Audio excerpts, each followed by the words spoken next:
జగన్మోహన్ రెడ్డి అనేవాడు గతంలో దళితుల్ని, బడుగు బలహీన వర్గాల్ని నడి రోడ్డు మీద పడుకోబెట్టి పీకలు కోశాడు. మరి డాక్టర్ సుధాకర్ గారు మాస్క్ అడిగితే నడి రోడ్డు మీద పెడరెక్కలు విడిచికట్టి ఆయన్ని చంపేశారు.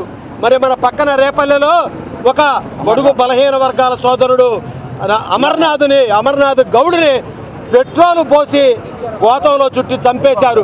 మరి ఇక్కడ మన చంద్రయ్యని ఏ విధంగా కుచక కోసారో మీకు తెలుసు. ఏ రోజైనా వాళ్ళ బాధితుల్ని పరామర్శించారా? ఏ రోజైనా కనీసం మీ నాయకులు వెళ్ళారా అని ప్రశ్నిస్తా ఉన్నా. ఇవాళ జగన్మోహన్ రెడ్డి పీపీపీలు అని చెప్పేసి మేమేదో చేశామని చెప్పి బయట నెత్తినోరు బాదుకుంటా ఉన్నాడు. ఇవాళ నర్సీపట్నం వెళ్ళాడు. ఈ సందర్భంగా ఓటెత్తి తెలియజేస్తా ఉన్నా, నీ అంత దద్దమ్మ ప్రభుత్వం కాదు మా ప్రభుత్వం, దమ్ము ధైర్యం గల కూటమి ప్రభుత్వం.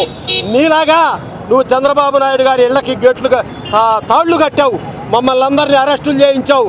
కానీ మేము పర్మిషన్ ఇచ్చాం, పరిమిత సంఖ్యలో వెళ్ళమన్నావు. ఇవాళ నువ్వు నీ మంది మార్బలంతో రౌడీలు గంజాయి బ్యాచ్తో వెళ్ళి చూస్తానంటా ఉన్నావు. ఇవాళ గౌరవ న్యాయస్థానం కూడా పీపీల్ని సమర్థించింది. దయచేసి నువ్వు జగనన్న కాలనీలు తలపిస్తున్నటువంటి మెడికల్ కాలేజీల మీద